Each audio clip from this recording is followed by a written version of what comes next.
over 13 battles fought, either at Megiddo or in the Jezreel Valley itself. Napoleon supposedly said, "There is no more perfect battleground in the world than this." And looking over the Jezreel Valley, I have no trouble believing that.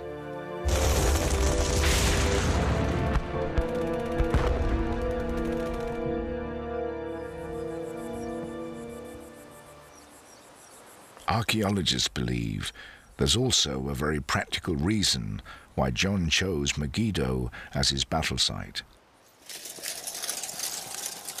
In his time, it was the base for one of the most brutal armies in the Eastern Mediterranean, the Roman 6th Legion.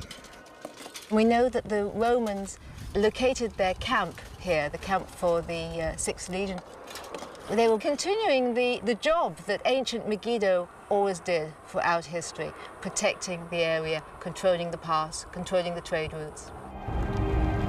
The 6th Legion had a nickname that reflected their strength and ruthlessness in battle. They were called the Ironsides. The Ironsides have a particularly nasty reputation amongst Roman legions. They were known for their brutality. They would have used all the known means that we know the Romans did against subduing populations, crucifying them, flaying them alive. They crucified people all the way from the coast to Jerusalem.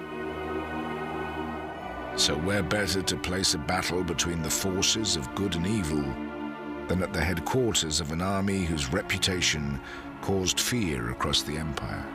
Anybody at that time would have known that the legionnaires were camped here. These were the forces of darkness at Megiddo. John realized that any major battle fought for control of this region or control of the world is going to have to involve Megiddo. It had been so crucial in previous battles. From his point of view, there was no reason to suppose that it wouldn't be crucial in upcoming battles. If John's aim in Revelation is not to predict the end of the world, but to attack the Roman Empire using contemporary events and ancient apocalyptic tradition, then perhaps we can look differently at the most famous prophecy of all. 666, the number of the beast. If the beast means the emperor, then what did John mean by its number? The ancient world loved puzzles. A common trick was to use numbers to disguise a name. In the Greek and Hebrew alphabets, every letter had a corresponding number. So if you added up the total value of the letters in your name, you had a numerical code. So here's a good example. Anna, written in Greek capitals, which just happen to be the same as ours. Now the number for A, alpha, is 1, and the number for N is 50. So do a bit of simple arithmetic. And you end up with 102 as the number of the name of Anna. Ancient graffiti has survived that suggests this game had a mainly frivolous purpose. There's quite a nice one that was found in Pompeii, written on a wall somewhere. I love the girl whose number is 545. Now, she knew that her number was 545. Others perhaps had to do a bit of working out to find out precisely who she was. But for John, this game is deadly serious. He gives us the puzzle in reverse. He gives the number and invites his audience to work back to the name. He writes in Revelation, "Let him who is understanding calculate the number of the beast, for it is a human number. Its number is 666. For historians, the answer seems obvious. Now, the best explanation is that John is thinking of the Emperor Nero. And if you write the name Nero Caesar in the Hebrew alphabet, then you end up with this: 50, 200, 6, 50, 100, 60 and 200, which then, with a little bit of swift arithmetic, gives us the number of Nero Caesar. 666 seems to be an ancient code linking the Emperor Nero with the number of the beast. But a collection of recently deciphered documents has cast doubt on whether 666 is really the number of the beast after all.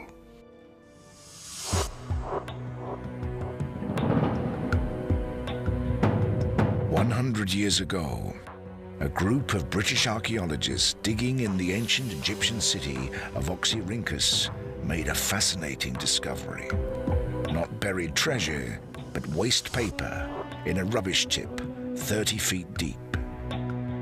This vast hoard was brought back to Oxford, where ever since it has been cleaned, catalogued and translated.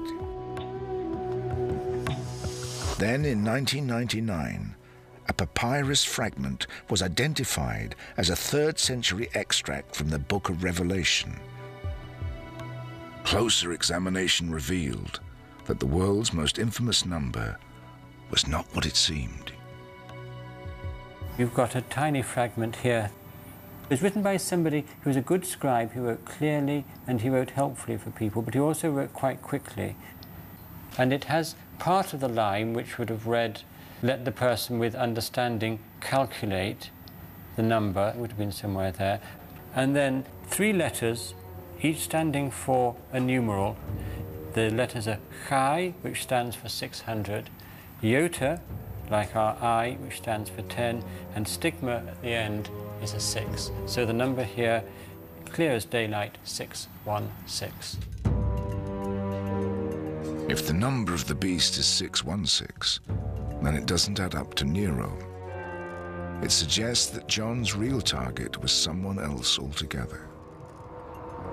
By applying the same rules of the number game, a new hate figure emerges, another Roman emperor. Caligula was emperor from 37 to 41, and Caligula, in fact, was a nickname. His proper name was Gaius. Now, if we take Gaius Caesar and change it into Greek letters, we get Gaius Caesar. Giving a numerical value to each of the letters of that name, we end up with 284 for Gaius, and for Caesar, 332. So that gives us 616.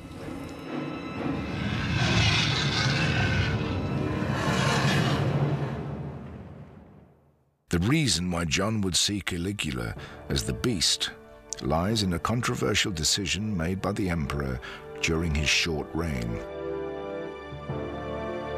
Caligula ordered a statue of himself to be put in the temple at Jerusalem. This was a blasphemy to the Jews because the temple was dedicated to the worship of their one true God. It's very possible that it will continue to be unacceptable to early Christians with this strong folk memory of a defining act by a Roman emperor which stood up for everything which they found unacceptable in the imperial power.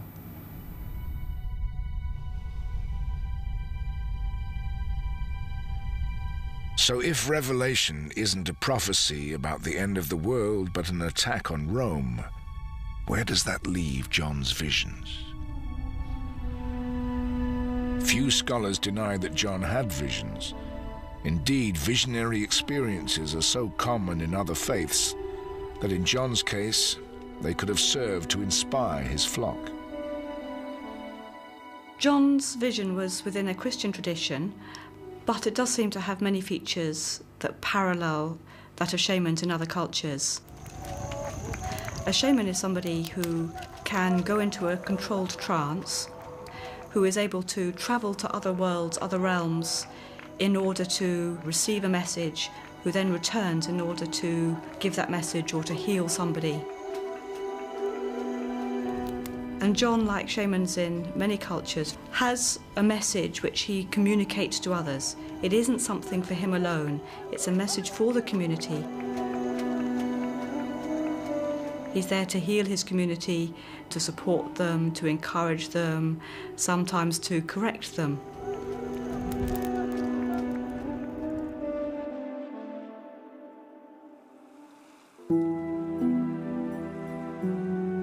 All the available evidence from recent archaeology and history suggests that the Book of Revelation is not a series of prophecies predicting the end of the world. Instead, it is an urgent message for a first-century audience in danger of being seduced by the Roman imperial cult. Rather than seeing John on this island as gazing into the dim and distant future, rather like a clairvoyant gazing into a crystal ball, perhaps we should see John rather as sitting on this island gazing across the sea. The 7 churches are over there. He's got an urgent message for them, and he wants them to hear it. Yet one stubborn question remains about John's prophecies. If Revelation is simply a church leader's attack on decadent first-century Christians, why does John seem to have an uncanny gift of foretelling future events? Are these just coincidences, or, as some people claim, accurate predictions of the end of the world? John's list of apparent predictions is impressive. Revelation talks about dramatic climate change, the seas drying up, and unbearable heat. In recent years, scientists, of course, have warned us with increasing urgency about global warming, about the greenhouse effect, with possibilities of increasing levels of skin cancers, with effects of global warming on the water systems of the world. Another apparent prediction talks of the drying up of the river Euphrates to make way for the armies of the Kingdom of the East, who would number 200 million. In recent years, there have been a number of proposals to build dams on the Euphrates River. One of these dams was called the Ataturk Dam. And then during the period when Americans and others were very concerned about Chinese communism, there were studies of the size of the Chinese military, and some estimates ranged as high as 200 million. And I think this was viewed as another example of an uncannily precise prophecy being fulfilled. And perhaps most chilling of all, Revelation talks about a great star called Wormwood, falling from heaven upon the rivers, turning them bitter and killing many people. At Chernobyl in the Ukraine in 1986 occurred a nuclear disaster that's really the worst we've had in world history. The power plant melted down, a wave of radioactivity swept over the area. The local residents died or were seriously affected. In the Ukraine, the word Chernobyl means wormwood. For many people, this is evidence of John's gift of accurate prophecy. If you believe the prophecies, in fact, are delivered by God and that they tell us about future events, if we can interpret them correctly, then all events unfolding in the world take on a particular spiritual significance. But for some scholars, the evidence from history contradicts the idea that John had a gift for prophecy. For 2,000 years, Revelation has been used to set a time for what some see as John's ultimate prophecy, the date for the end of the world. And it's clearly not been right yet. Down through the ages, there have been almost endless examples of people and individuals who've thought they could identify the specific date when the end would come.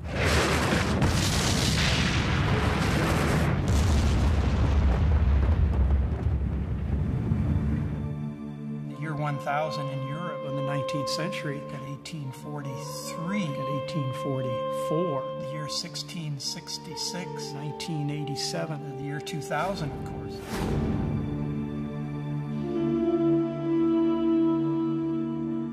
Many scholars believe that John's